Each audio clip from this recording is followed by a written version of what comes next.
Bueno, vamos a empezar el punto 11.1, ¿vale? Creación del Estado franquista, grupos ideológicos, apoyos sociales, etapa de la dictadura y principales características de cada una de ellas. El contexto internacional, del aislamiento al reconocimiento exterior. El título es más largo que el resto del tema, prácticamente, si os dais cuenta. ¿Vale? Bueno, es un tema bastante largo, ¿eh? Y con varios giros, vamos a decir. Fundamentos ideológicos, sociales y políticos. ¿Vale? ¿Cuáles son los fundamentos ideológicos del régimen franquista que crea Franco en el año 39? Pues ahí más o menos os los he intentado explicar, más o menos, ¿vale? En primer lugar, concentración del poder político en Franco. Franco no quiere rivales y no quiere ninguna cortapisa a su poder, ¿vale? La adhesión inquebrantable al caudillo va a ser un elemento clave en la construcción del Estado franquista y el sistema político franquista. Nadie tiene que poner en duda la figura de Franco, ¿vale? Y eso que Franco sabemos que en los primeros años de su dictadura va a sufrir diversos atentados contra su persona. Porque hay determinados grupos, incluso dentro de los de los vencedores de la guerra, sobre todo los monárquicos, que se sienten traicionados, ¿vale? Porque según él prometió, una vez terminada la guerra, iba a restaurar la monarquía. En segundo lugar, que es la característica ideológica que le va a permitir sobrevivir 40 años, gracias a que estamos en el momento histórico de la política internacional que se llama la Guerra Fría, ¿vale? Es el anticomunismo, ¿vale? Su anticomunismo es lo que permite que este dictador de origen prácticamente fascista termine muriendo en la cama, ¿vale? Su proclamado anticomunismo, ¿vale? Este factor fue clave desde el inicio de la guerra civil, en sus alocuciones y en sus speech, ¿vale? Y la Guerra Fría, luego entre Estados Unidos y la URSS, desde el 45, hizo que el régimen franquista todavía reforzara más esta característica y este aspecto para ser más aceptado por el mundo occidental que se va a ir construyendo, ¿vale? La tercera característica sería el antiparlamentarismo o antiliberalismo. El franquismo siempre se mostró contrario a la creación de partidos políticos. Según ellos, según el franquismo, la división en partidos políticos es lo que había fraccionado a la sociedad española y la que la había llevado a la guerra civil, ¿vale? Así que nada de partidos políticos ni nada de parlamento. Otra de sus características, esta es una de las características más reconocibles del franquismo, es su nacionalcatolicismo. La Iglesia fue la gran legitimadora de la dictadura franquista. A cambio de legitimar a Franco en el poder, obtuvo del franquismo el dominio en la vida social, ¿cómo? Imponiendo la moral católica. Prohibición otra vez del divorcio, prohibición del aborto, persecución de la homosexualidad, se tenía que vestir, etc. En los años 50 en España, las mujeres en julio iban con medias de lana. Vosotros imaginar hoy día, en el mes de julio, ir cualquier chica con medias de lana, ¿vale? Pues eso era obligatorio en España. Que se viera una mínima pierna era ya condenable, pero no solo socialmente, sino incluso jurídicamente, ¿vale? En la España de los años 50. También la educación queda en manos de la Iglesia, sobre todo en la educación primaria y secundaria. Otra vez, os recuerdo que la Constitución del 31, la republicana, había prohibido que la Iglesia pudiera tener escuelas, pues ahora se le da la educación de los niños a la Iglesia, ¿vale? En una, como pongo ahí, estricta moral católica, ¿vale? Luego lo vemos más adelante, pero la asignatura de religión va a ser obligatoria, ¿vale? Obligatoria. Defensa también, esa es otra de las características, defensa de la unidad de la patria. Nada de autonomía para ningún territorio y una única lengua, que es la que se fomenta. Es la unidad de España bajo una única lengua, el castellano, ¿vale? Se va a prohibir el resto de lenguas peninsulares, ¿vale? En un primer momento. Esto se va a ir relajando según va pasando el régimen, ¿vale? Luego ya se podrá hablar en la intimidad. Va a haber cierta tolerancia. Y luego, por último, ¿vale? O el último no, pero de las últimas, el tradicionalismo. Lo del tradicionalismo es, para que lo entendáis, tradicionalismo es, me invento la historia. La historia, rehago la historia de España para que se adapte a lo que yo quiero decir que es España, tradicionalmente, ¿vale? Se basa en unas raíces históricas a menudo adulteradas. Os recuerdo, por ejemplo, algunas. España es la nación más antigua del mundo. Tiene 500 años de historia. Eso que todavía hoy día se repite en España, en nuestro Parlamento, ya hemos estudiado aquí que históricamente es una falsedad. Entre otras cosas porque la idea de nación no surge hasta el siglo XIX. Así que no puede haber una nación de 500 años cuando la idea de nación es de hace 200 años. Y porque sabemos que hace 500 años en la península ibérica no había una nación. Había una unión de reinos. Castilla, Aragón, Cataluña, Valencia, Mallorca. Os recuerdo que los reyes católicos no quisieron hacer España. Otra cosa porque ya también sabemos cómo el rey Fernando Católico tiene una segunda mujer. Y está a punto de tener un hijo con ella. Con lo que Castilla y Aragón no se hubieran unido. Es decir, son los azares de la historia los que provocan que unos reinos que durante 800 años incluso habían sido enemigos en la península, porque la guerra de los dos Pedros, ¿vale? Es bastante grande aquí en la península. Pedro I el Cruel contra Pedro IV de Aragón, ¿vale? Y eso es prácticamente 100 años antes de la unión de los reyes católicos. Así que dos países que habían estado incluso, o dos países no, dos reinos que habían estado enfrentados, se unen en una dinastía por los azares de la historia que ya hemos visto. Pero es que incluso se reinventa lo de la reconquista, ¿vale?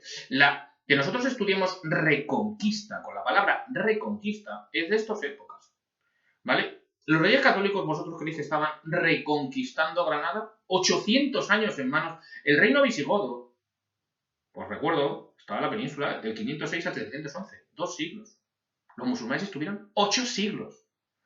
Y uno puede entender que está reconquistando algo que no ha sido nunca tuyo, ¿vale? Eso es lo que ha conseguido o consiguió eso del tradicionalismo, ¿vale? Esta concepción de una historia, de una supuesta España muy antigua, ¿vale? Y la defensa del catolicismo, ¿vale? Como la única religión de estos reinos, o obviando la historia musulmana de este país o la presencia judía en este país, ¿vale? Luego el militarismo, ¿vale? Los militares van a tener la preponderancia social, pero también política en el país durante los 40 años, ¿vale? ¿Esto cómo se ve o se palpa dentro de la sociedad? Se gustan muchísimo en la época de Franco los desfiles militares, los uniformes, el himno por todos lados, la bandera. Para los militares, por encima de cualquier convicción política, porque ellos también tenían su propia ideología, estaba la fidelidad a Franco, ¿vale? Para ellos defender España era defender el régimen que había traído la victoria en la guerra civil. Y luego, como último rasgo de este estado franquista que se instaura a partir del año 39, rasgos fascistas. Símbolos, uniformes, la exaltación del caudillo, la violencia como medio de expresión política, e incluso aspectos externos todavía más comprometedores, como al principio el saludo al caudillo. Esto luego se va a ir relajando un poco porque no les conviene, sobre todo si quieres formar parte del mundo occidental europeo, que te vean levantando el brazo, ¿vale? Esto se atenúa, como pongo ahí, tras la derrota de Hitler y Mussolini en el año 45. Los rasgos fascistoides se van a ir intentando hacer olvidar, ¿vale?, el origen del régimen. ¿Qué grupos sociales apoyan a la dictadura? ¿Vale? ¿Qué grupos sociales? Bases sociales de la dictadura. Los de siempre, en primer lugar los de siempre. Los que siempre han apoyado a los que fueron las bases del régimen de la Restauración, los que fueron las bases del régimen de Isabel II, ¿vale? Los mismos, los que apoyaron la dictadura de Primo de Rivera, por un lado la oligarquía terrateniente, los grandes propietarios de tierras, y por otro la oligarquía financiera, los banqueros, los dueños de las empresas, que vuelven a recuperar la hegemonía social que habían perdido durante la República, ¿vale? Esos van a ser los grandes beneficiados, además, de la política económica intervencionista, que no liberal, del régimen franquista. Eso ya lo vemos cuando veamos la parte de economía. También apoyan a Franco, esto lo vimos desde el principio, desde el alzamiento nacional, las clases medias rurales del norte. Galicia, los propietarios de Asturias, de Navarra y de Castilla y León, ¿vale? Pues vimos que desde el principio del golpe, salvo en Asturias, en el resto, el golpe es apoyado, ese golpe de Estado es apoyado por la población, ¿vale? Todas estas clases además estaban mediatizadas y muy influenciadas por la Iglesia Católica. La fuerza de la Iglesia Católica, sobre todo en el mundo rural, era muy fuerte todavía. La mayor parte de las clases medias y las clases trabajadoras no respaldan la dictadura. Son los que habían votado mayoritariamente por el Frente Popular en las elecciones de febrero del 36. Así que no van a apoyar la dictadura.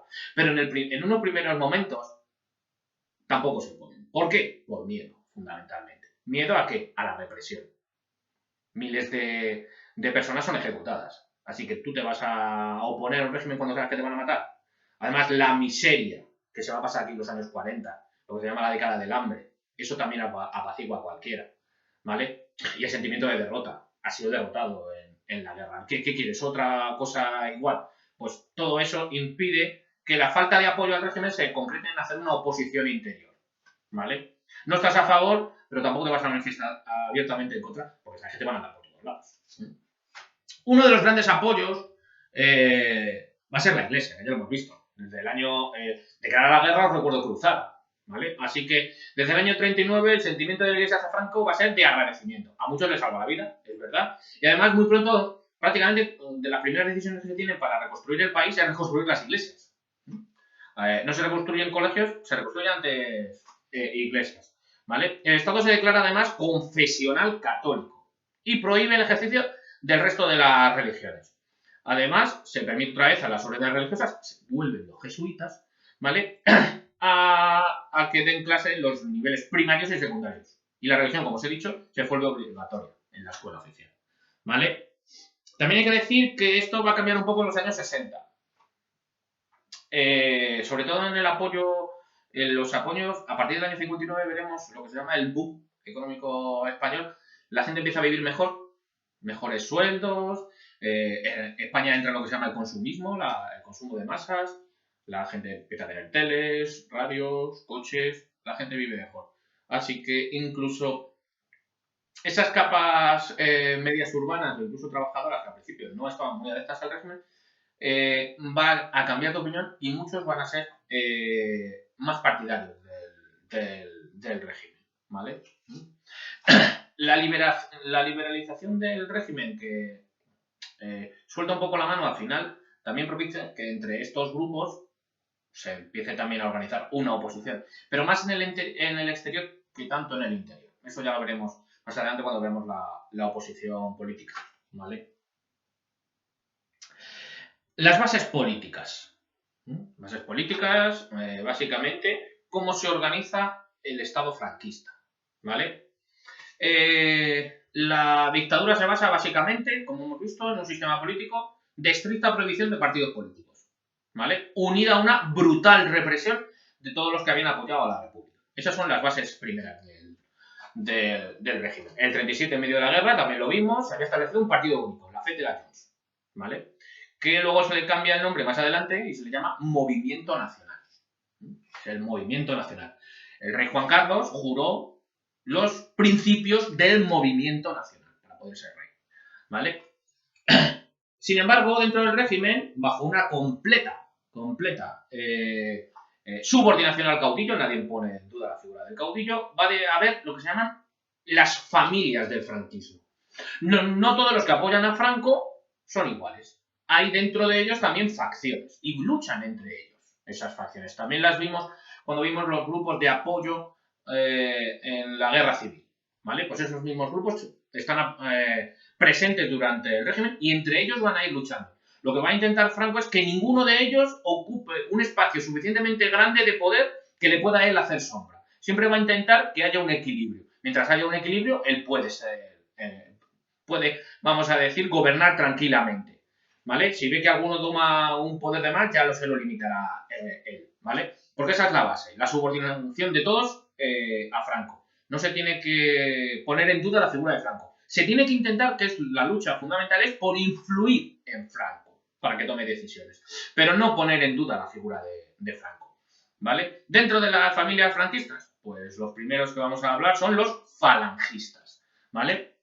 Falange, os recuerdo que había sido fundada por José Antonio Primo de Rivera, hijo del dictador Miguel Primo de Rivera, y cuando empieza la guerra es un grupo pequeño, ¿vale?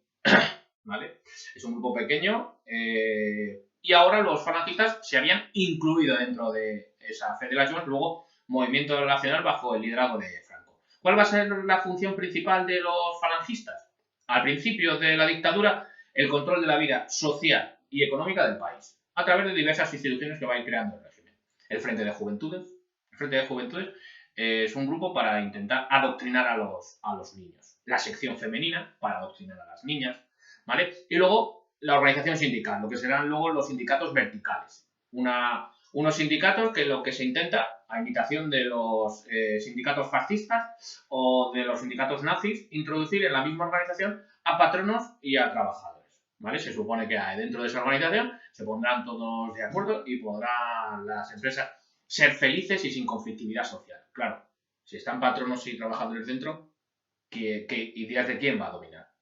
Si hemos visto que el primer apoyo fundamental del régimen son los oligarcas, pues claro, sí, el sindicato vertical lo que hace es que se impongan las tesis de los patronos, ¿vale? Sueldos más reducidos, horas de trabajo mayores, etcétera, etcétera, ¿vale? Y sin oposición, claro, porque no hay organización solo de trabajadores. Y lo que se decide ahí, supuestamente, es lo que se organizan así las empresas y además ha sido con acuerdo, ¿vale? La Falange va a jugar un rol importante en los primeros momentos del régimen, los primeros 6 años, hasta la derrota de Alemania y de Italia en el año 45, ¿vale? Una vez terminada la guerra, y como Franco va a intentar hacer como que Hitler y Mussolini, yo eso no lo conocía de nada, como intentas alejarte, pues todo lo que pueda sonar a fascista o a nazi dentro de su propio régimen va a intentar echarlo a un lado, ¿vale? Así que todo lo que huela un poco a falangista también le intentará tener un papel más secundario, como os pongo ahí. La segunda familia son los militares, ¿vale? Los militares van a tener prestigio, poder político, pero va a estar completamente subordinados a Franco. Hay que decir que los más cercanos colaboradores de Franco durante su dictadura van a ser militares. Entre ellos, el que él consideraba que podía haber sido su heredero, o al que estaba ya organizando para que fuera su heredero y controlara al rey Juan Carlos, era Carrero Blanco, ¿vale? Y ese también es militar, era un almirante. Almirante, os recuerdo que es en España el cargo de general, pero en la Armada, ¿vale? Los católicos, muchos cuadros dirigentes, ministros, secretarios de Estado, etcétera, etcétera, gobernadores civiles son católicos, convencidos, además, que vienen de organizaciones de la Iglesia Católica. La que va a ir tomando más poder, según se va moviendo a los falangistas, quien ocupa ese espacio que tenían los falangistas va a ser el Opus Dei, ¿vale? El Opus Dei, os recuerdo, en algunos países es considerado secta, el Opus Dei, en otros países, como en esto, es una orden. Dentro de la Iglesia Católica, de las más conservadoras, de las más, vamos a decir, retrógradas. Os recuerdo que un miembro del Opus Dei no puede utilizar anticonceptivos en sus relaciones sexuales.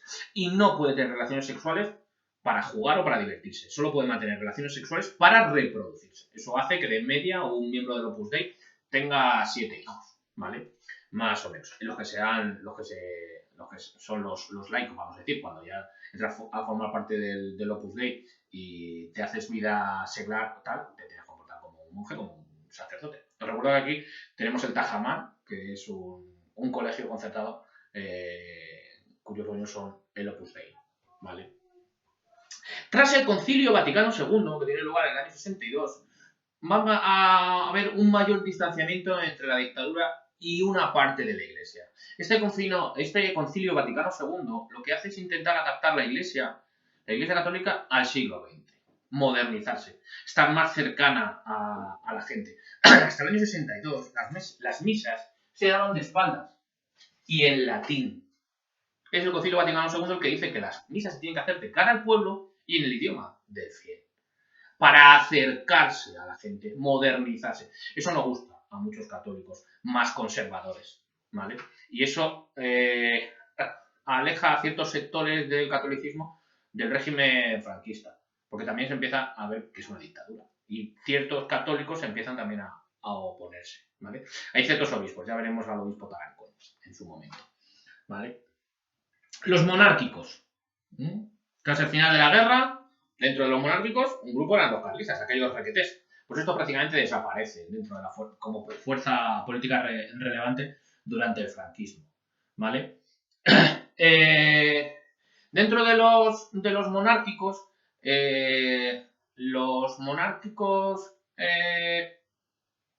que apoyan a los Borbones van a tener ahí conflictos con Franco. Al principio le apoyan porque Franco les promete que va a restaurar a Alfonso XIII en el trono, pero una vez terminada la guerra, Alfonso XIII ha muerto, ¿vale? Su heredero tiene 3 hijos a Alfonso XIII. El primero se llama Alfonso, pero Alfonso decide casarse con una mujer que no es miembro de ninguna familia real europea. Con lo que, según el orden sucesorio en la Casa Real Española, pierde sus derechos al trono. Es más, para poder casarse con esa señora en el año 38, tiene que firmar Alfonso su renuncia al trono. Y lo firma. Con lo que el primer hijo... El segundo hijo de Alfonso XIII se llama Don Jaime. Don Jaime es sordo. Y según Alfonso XIII, ese problema le incapacita para ser rey. Así que fuerza a Don Jaime a firmar su renuncia al trono. Don Jaime, esto lo firma en el año 39, luego en el 59 renunciará a esa renuncia, dirá que habrá sido forzada. Y competirá por la corona con a quien sí lega Alfonso XIII sus derechos al trono, que es a su tercer hijo, que se llama Don Juan. Don Juan al principio, una vez muerto su padre y él reconocido como heredero a la corona de España, Don Juan, padre del rey Juan Carlos, abuelo de nuestro actual rey Fernando VI, Don Juan al principio apoyó a Franco, pero al ver que Franco se perpetuaba en el poder, va a hacer un escrito en contra de la dictadura de Franco. Aquí Franco le pondrá una X y dirá que mientras él pueda, Don Juan no será nunca rey de España. Y lo consiguió. No va a ser nunca rey de España. ¿Vale? En la práctica, todas estas familias, falangistas, militares, católicos, monárquicos, como os pongo ahí, tuvieron un papel secundario. El protagonista de todo va a ser Franco, ¿vale? Y como os he dicho, siempre va a intentar que estas familias, ninguna coja suficiente poder, ¿vale?, para ponerle a él en ninguna aprieto. Porque lo que quiere garantizarse es su poder, ¿vale? ¿Cómo es la evolución política y coyuntura internacional desde el año 37 al 57? Durante los primeros 20 años del régimen se suceden varias etapas. Lo que se llama primero la evolución de la Segunda Guerra Mundial y la victoria aliada, y luego el inicio y consolidación de la Guerra Fría y la política de bloques. Y el régimen va a intentar adaptarse a cada una de estas circunstancias que se van a ir produciendo en estos primeros 20 años, manteniendo 2 principios básicos: el poder de Franco en el interior y en el exterior, publicitando su política básicamente anticomunista, ¿vale? Ahí vamos, en primera etapa, ese intento fascista de Falange y su fracaso, año 39 al 45. Al principio, el régimen se orientó a lo que veía a sus aliados, a los que le han ayudado a vencer en la guerra. Alemania e Italia. ¿Qué prácticas tienen ellos? Prácticas fascistas, ¿vale? Pues el régimen se inicia así, como un régimen fascista. Pero esta tendencia se va a perder, luego os lo he dicho, ante la derrota de Alemania en la Segunda Guerra Mundial, de Italia y Alemania. A fuerzas toca, ¿vale?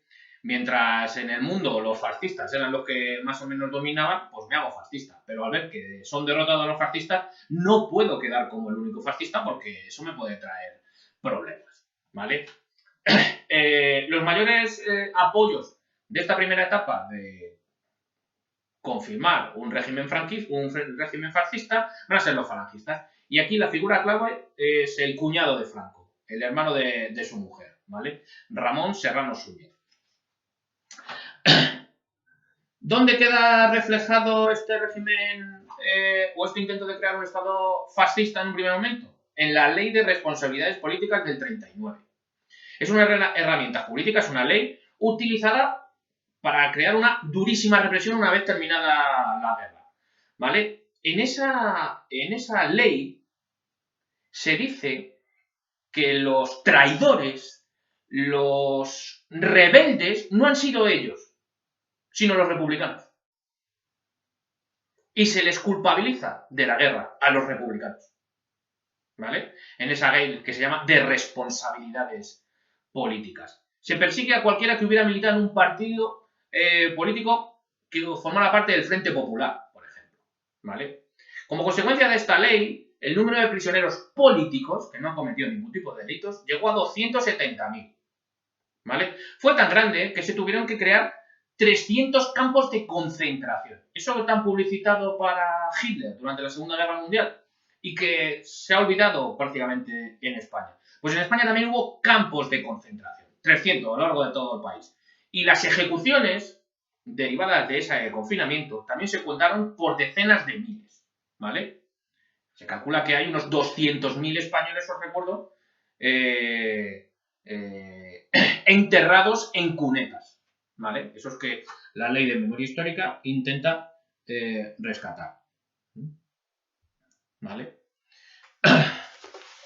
Esto es el mismo régimen franquista, ¿vale? Tenía localizados, mirad el escudo, ¿vale? Los distintos campos de concentración en España, esos 300 campos de concentración, donde se les obligaba a los presos a hacer el saludo fascista.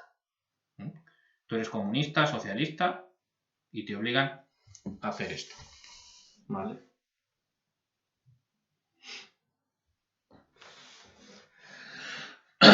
La represión lo que causa es ya lo hemos visto anteriormente en las bases sociales del franquismo, pues un terror tremendo que hace que no haya ningún tipo de oposición en la mayor parte de la población, especialmente en las grandes ciudades, en las zonas industriales o en el sur del país donde estaban los jornaleros, que habían sido los que habían aupado el Frente Popular al gobierno. El terror, el miedo, es lo que explica la falta de oposición de Franco en los años 40 y 50. En el año 42, ante la marcha de la guerra, se ve que Alemania va a perder, ya en el año 42. Franco decide acercarse al Reino Unido y a los Estados Unidos y alejarse de las potencias del eje. Creía así que él pensaba que en un futuro, y le va a salir bien esto, porque pasó, creía que estas dos potencias, Estados Unidos y el Reino Unido, terminarían enfrentándose a la URSS y que su conocido anticomunismo le serviría para mantenerse en el poder. Y le sirve, ¿vale? Aquí Franco fue inteligente y obtuvo lo que quiso, ¿vale? Además de Franco, la mayor parte de los generales, la Iglesia y los monárquicos también se oponen a los proyectos totalitarios de los falangistas. Así que al final van a ser desplazados al final de la guerra y solo van a obtener el control del sindicato vertical, esa asociación que os dije que controla dentro de las empresas, ¿vale? Que no haya conflictividad social ni laboral. Franco, desde el año 43, prohíbe definir al régimen como fascista.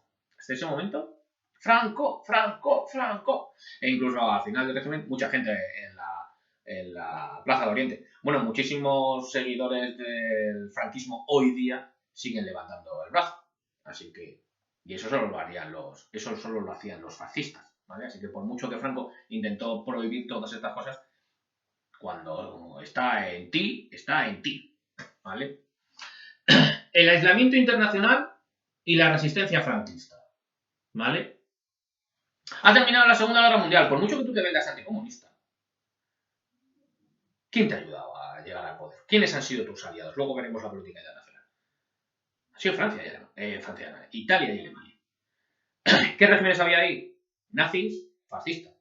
Así que es fácil que el resto de las potencias te identifiquen con eso, ¿vale? Algunos países, Francia, Reino Unido, Estados Unidos, consideran al régimen español franquista continuadores o apéndices de esas potencias Alemania, fascistas y nazis. ¿Qué le salva a Franco de que aquí intervengan las potencias aliadas? Los miembros del gobierno republicano en el exilio piden a los aliados que invadan España. ¿Qué salva a España? Que somos pobres, que no tenemos nada. Si aquí hubiera habido petróleo, si aquí hubiera habido oro, si hubiera habido algo, los aliados hubieran intervenido. Pero en España, ¿qué había? No conocen el jamón ibérico. Si hubieran conocido el jamón ibérico, también nos hubieran invadido. Pero como todavía no era muy conocido el jamón ibérico, pues no entraron, ¿vale? No entran aquí. Ni la paella. Si hubieran conocido la paella, no hubieran conocido nuestras playas. A lo mejor hubieran intervenido. Pero no teníamos nada de valor para ellos en ese momento, ¿vale? Así que, ¿qué vas a invadir tú? Claro, tú eres Truman, has tirado una bomba nuclear en Japón para no tener que marines norteamericanos morir por invadir Japón. ¿Y vas a arriesgar vidas de esos marines para invadir España? Para liberar a los españoles. ¿Quiénes son esos? De una dictadura. Pero si Estados Unidos luego ha financiado un montón de dictaduras de ese tipo en Latinoamérica, pues ¿para qué lo voy a hacer? ¿Y el Reino Unido? Si ya nos había dejado abandonados. Se había dejado abandonado a la República al principio de la Guerra Civil. Después de 5 años de guerra, 6 contra Hitler seguramente era... Y eso que no hubieran durado demasiado la invasión, pero no quisieron arriesgar ningún tipo de vida. Y después de haber terminado la guerra no tenían ganas de iniciar otra nueva. Pues eso salva a Franco, ¿vale? Desde el exterior lo que se va a intentar es privar de legitimidad al régimen de Franco, declarándole que es un gobierno ilegal porque se ha provocado por un golpe de Estado y una guerra, ¿vale? Que se ha impuesto. Así que declaran el Estado, se declara desde esos países y luego la ONU declara un embargo a España, un aislamiento, un bloqueo a España, un bloqueo internacional. ¿Hasta qué? Hasta que Franco se vaya y en España haya un gobierno representativo, ¿vale? Depende de Franco, simplemente, que acabe ese aislamiento, que el pueblo español deje de sufrir a causa del régimen que lo está gobernando, ¿vale? Ante esta circunstancia, Franco, para intentar perpetuarse en el poder, intenta hacer como una especie de marketing del régimen. Inicia un proceso para mejorar su imagen, para que a la gente se le olvide de que había ganado la guerra con el apoyo de los fascistas y que había intentado crear al principio un régimen fascista, ¿vale? Y empieza a declarar a España, para empezar esa campaña de marketing, empieza a decir que España no es una dictadura. ¿Qué leches va a hacer una dictadura? ¿Que hay un dictador? Bueno, pero no es una dictadura. Empieza a definir a España como una democracia orgánica. Qué palabra más bonita. Democracia orgánica, ¿vale? Para defender que España es una democracia orgánica, ¿vale? La propaganda franquista comienza a presentar la guerra civil no como una guerra contra un gobierno salido de las urnas y votado mayoritariamente por los españoles, sino como... Es que lo hicimos para defender a la Iglesia Católica. Nosotros no es que seamos unos fascistas, sino católicos, ¿vale? ¿Todo esto para qué? Para ganarse el apoyo de todos los católicos que habían estado luchando contra Hitler, ¿vale? Contra los nazis. Lo peor de todo este hecho es mezclar, como pongo ahí, política y religión, ¿vale? Política y religión. Eso hace todavía identificaciones hoy día del bando republicano como anticatólico, cuando había muchos católicos en el bando republicano, ¿vale? Además, el Estado quiso presentarse como un Estado de derecho, que reconocía, como pongo ahí, la existencia de derechos del hombre por encima del poder del gobierno, como si Franco estuviera respetando los derechos humanos. Para ello, en el año 45 promulga el Fuero de los Españoles. ¿Qué es el Fuero de los Españoles? Una declaración de derechos que tienen todos los españoles por el hecho de ser españoles, como una especie de declaración de derechos del hombre y del ciudadano, como hicieron los franceses en el siglo XVIII, ¿vale? Era una declaración de derechos impregnada, eso sí, de la mentalidad tradicionalista y católica, y todo sometido al gobierno, ¿vale? Declaración de derechos católicos. Tienes estos derechos reconocidos siempre y cuando a Franco no le moleste, ¿vale? Para reforzar todavía, además de que somos una democracia orgánica, somos una democracia que ya tenemos una declaración de derechos. Pero una declaración de derechos. Voy a decir que tengo además elecciones. Que aquí hay elecciones, aquí se vota, ¿vale?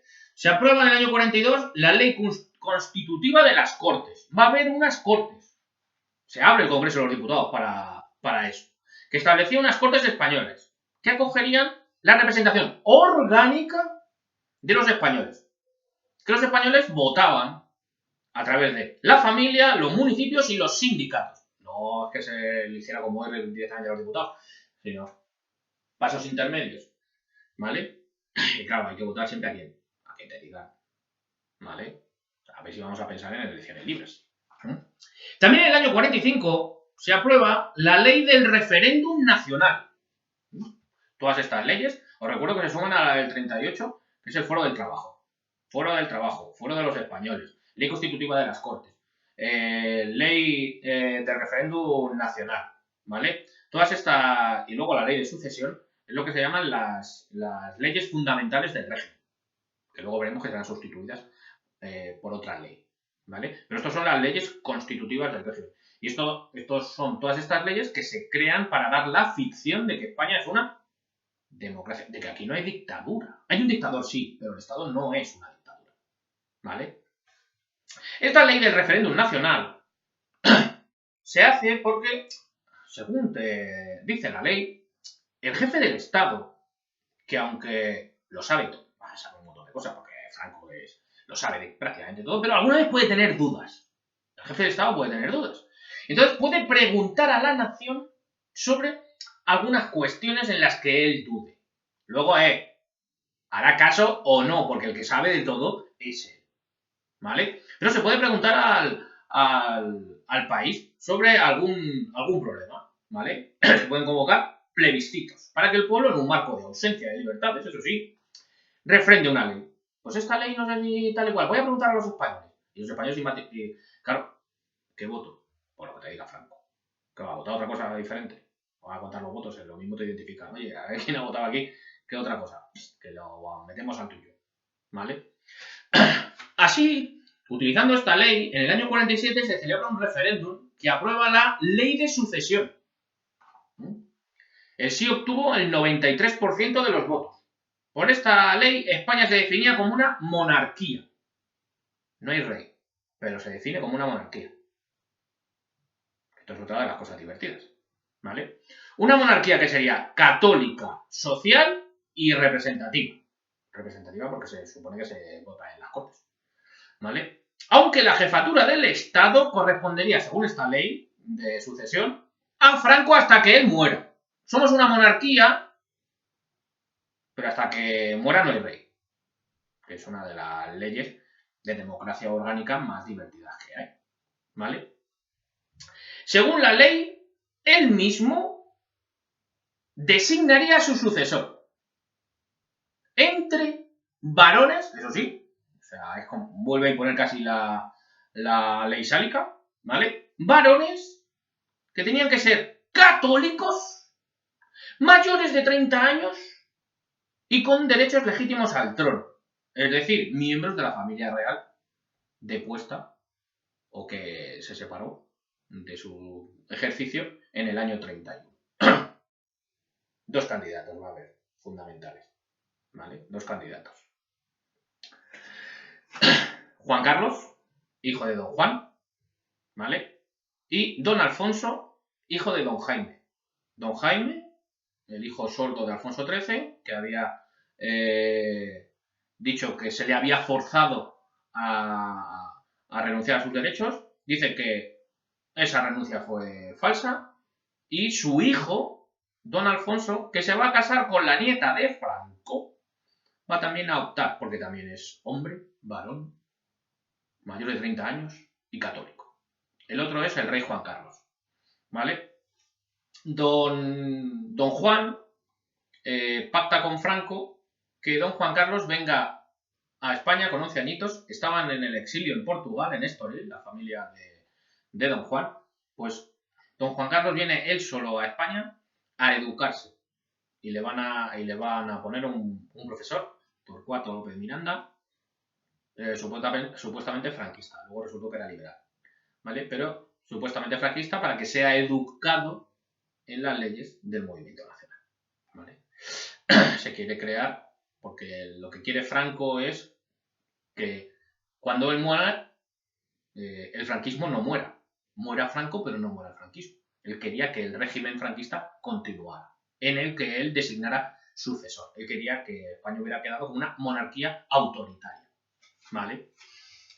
Pero en resumen, después de todas estas leyes, tan bonitas hemos visto, Franco mantenía todo el poder, aunque formalmente el régimen no se llamara dictadura. No, España es una democracia orgánica. Mirad todas las leyes que tenemos, ¿vale? Que regulan los derechos incluso de los españoles. Que sí, que Franco es el que más manda. Pero eso no significa que esto sea una dictadura, ¿vale? ¿Tenemos dictador? Sí, pero no es una dictadura, ¿vale? El régimen se va a consolidar en su segunda etapa, entre el año 57 y el 70, ¿vale? A finales de los años 50 y principios de los 70, Franco consigue mayor apoyo al interior. Ya os he dicho. Cuando veamos la parte económica, esto lo desarrollaremos mejor. Pero los españoles viven mejor. Es la época del boom económico español, ¿vale? El gran salto de un país prácticamente tercermundista a un país dentro de los industrializados se va a producir en los años 60, finales de los 50, principios de los 60. La gente vive bien y la gente, mientras yo viva bien, me da igual que haya un dictador. Mientras yo viva bien, ¿vale? Así que va a conseguir un mayor apoyo social interno, incluso de clases medias urbanas y trabajadores, ¿vale? El franquismo inicial además queda en el olvido, la jerarquía católica estaba al lado del régimen, la situación económica, como os he dicho, ha mejorado muchísimo, no hay conflictividad social, ¿vale? Así que, tras años de dudas y esperas, Franco, que va viendo que se va haciendo mayor, define un esquema institucional para su régimen y va a designar sucesor, ¿vale? El año 57 va a ser decisivo para el franquismo. Ya veremos luego en el capítulo de la política internacional, pero en el año 57 España ya ha salido del aislamiento internacional y forma parte de la mayor parte de las organizaciones internacionales. Forma parte de la ONU, ¿vale? Va a formar parte de todas sus instituciones, etc. ¿Vale? Pero en el año 58 ¡pua!, le meten un bofetón. Se firma el Tratado de Roma, que es el que funda la Unión Europea. Lo que hoy día es la Unión Europea, entonces Comunidad Económica Europea. Y no se invita a España. España luego va a intentar formar parte. Pero una de las condiciones para formar parte de la Comunidad Económica Europea, hoy día Unión Europea, es un sistema democrático. Y España eso no. Por mucho que tú digas que eres una democracia orgánica, te lo crees tú, ¿vale? El hecho de quedarse al margen supone un aislamiento más real incluso que el bloqueo diplomático de los años 40. La imagen política de España necesitaba una cierta homologación con nuestros vecinos occidentales, Francia, Gran Bretaña, etc. Seguimos siendo una dictadura. Y por mucho que tú digas que eres una democracia orgánica, todo el mundo sabe que eres una dictadura.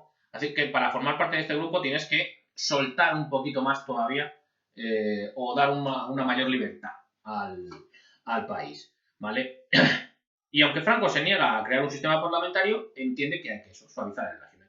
Es necesario construir una base jurídica para que se creen algunos espacios de libertad. Eso que hemos dicho de ir soltando un poco el régimen.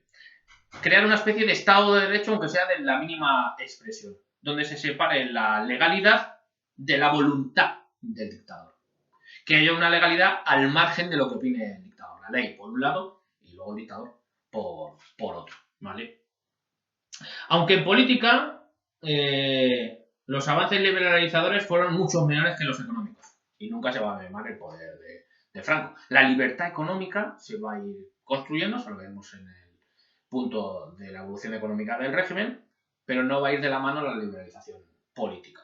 Va a seguir todos los poderes en manos de Franco. Pero Franco cada vez se va haciendo mayor y ante su envejecimiento se promovieron un conjunto de leyes para, sobre todo, la mayor preocupación de Franco es que el franquismo le sobreviviera.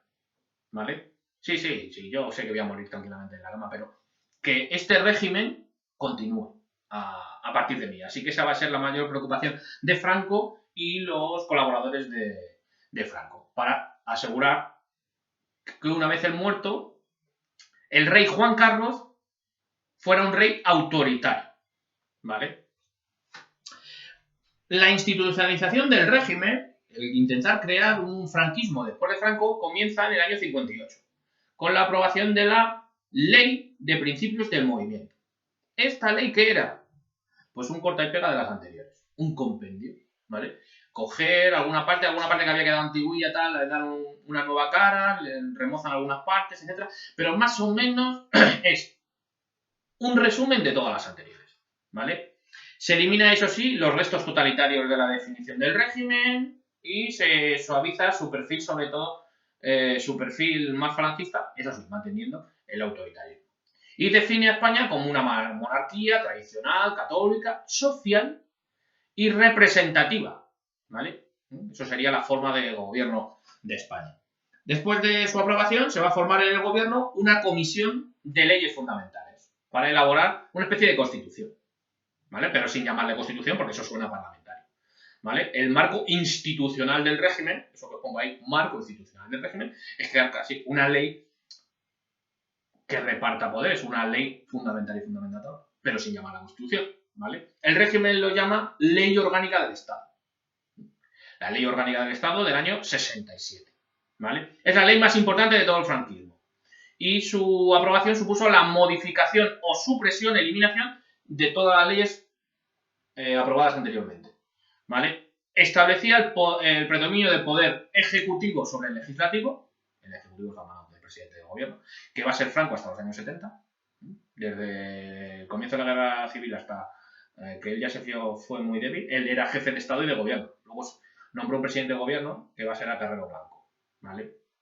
Y atribuía al jefe del Estado, esta ley orgánica del Estado, poderes muy amplios. Entre sus poderes, designar al presidente del gobierno, se designa a sí mismo durante un tiempo, luego ya designa a otro, convocatoria de cortes y de referendos, y el derecho de veto de las leyes aprobadas en la Corte, si hay alguna ley. Si se les da, imagínate, a esas cortes franquistas por hacer una ley antifranquista, ya estoy yo aquí, ¿vale? Para vetarlas, tampoco va a pasar nunca. El presidente del gobierno era, además, el jefe del único partido político legal, es jefatura nacional del movimiento, y también presidía el consejo de ese movimiento nacional. El gobierno responde directamente ante el jefe del Estado. Franco, incluso cuando nombra a Carrero Blanco presidente del gobierno, él forma parte de las reuniones ministeriales, ¿vale? Hoy día es muy raro que el rey esté en un consejo de ministros, como mucho en el primero de cada legislatura, simplemente como un acto más protocolario que otra cosa, ¿vale? Y es el jefe del Estado al que se le atribuye la representación de la soberanía nacional. La soberanía nacional, sí, se reconoce la soberanía nacional, pero ¿quién ejerce la soberanía nacional? El jefe del Estado. Así que es casi como antes lo que diríamos en el siglo XIX, soberanía real, ¿vale? Pero en este caso, soberanía dictatorial. En las Cortes se introdujo además la ficción de la representatividad. Por elección, esas elecciones en familias, sindicatos, ¿vale? Se elegían 108 diputados. Y luego el Ejecutivo, es decir, el gobierno, el presidente del gobierno, su gobierno, designaba a otros 432. ¿Cuál es la función de estas Cortes? El debate y aprobación de leyes. Leyes que elaboraba el gobierno. Y ya él se encargaba de que estas cortes aprobaran las leyes que ellos habían hecho, ¿vale? Por tanto, estas cortes no elaboran ellos leyes, discuten sobre leyes y las aprueban. Pero quien las elabora es el gobierno, ¿eh? ¿Vale? Por decisión de Franco, en el año 69, las Cortes aprueban la proclamación de Juan Carlos, el príncipe hasta ese momento, ¿vale? Juan Carlos, bueno, al príncipe a partir de ese momento, el aspirante Juan Carlos, hijo de Don Juan, ¿vale? Va a ser quien sea designado sucesor de Franco a título de rey. Esto va a crear problemas familiares, porque Don Juan todavía aspiraba a ser el rey.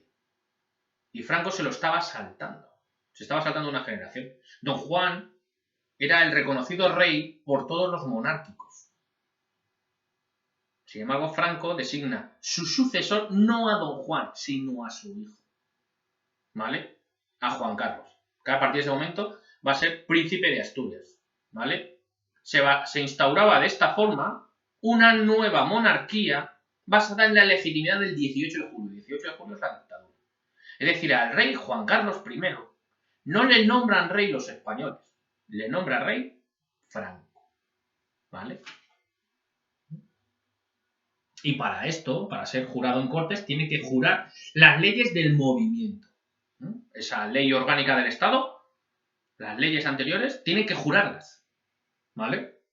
Es decir, promete ser franquista, el rey Juan Carlos. Luego no lo va a hacer. ¿Vale? Ya lo explicaremos lo que va haciendo. Os recuerdo que le había educado un señor, Torcuato de Miranda, que no es franco. Era de la familia franquistas, pero no es partidario de una dictadura. Es miembro de la derecha conservadora, lo que sería hoy día la CDU en Alemania, o el Partido Conservador, o la UCD, luego militar en la UCD de Adolfo Suárez. ¿Vale? Es un señor liberal, en lo económico, etcétera, pero no partidario de las dictaduras. En cuanto a política exterior, para terminar con este tema, en política exterior el régimen también va a tener distintas etapas, ¿vale? La primera etapa es la alianza con las potencias fascistas durante la Segunda Guerra Mundial.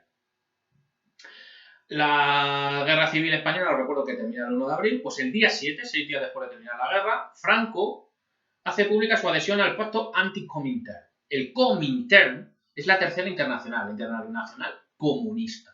Pues hay una serie de partidos gobernados por la ultraderecha que firman un pacto anticomunista, anti-Comintern. Pues Franco se adhiere a ese pacto, que le asocia a la Alemania nazi, la Italia fascista y el Japón, ¿vale? También pseudo-fascista.